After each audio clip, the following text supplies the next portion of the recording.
বেড়া বকরি ছেড়ে দিয়ে লক্ষ্য রাখো, আমার নবী বেড়া বকরি দুম্বা ছেড়ে দিয়ে ঘুমায়া থাকে।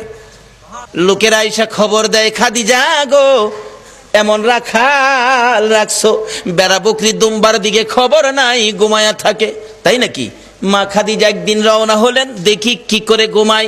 যাইয়া দেখে বেড়া বকরি দুম্বা ছেড়ে দিয়ে আমার আপনার নবী ঘুমিয়েছে।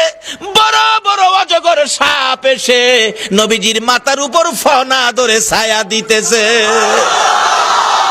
খাদিজা বলেন, না না, এই রাখালের বকরি জংলার বাগে নিবে না।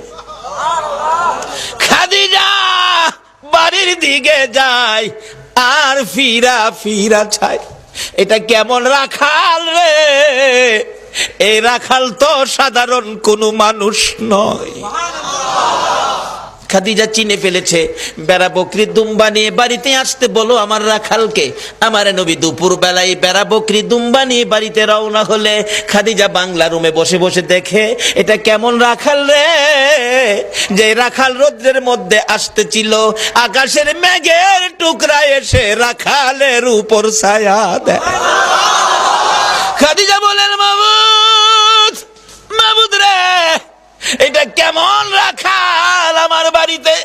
নিশ্চয়ই উনি সাধারণ কোনো মানুষ নয়, নিশ্চয়ই কোনো মহামানব হবে। আসেন, আর বেড়া বকরি দুম্বা আপনাকে চড়াইতে হবে না।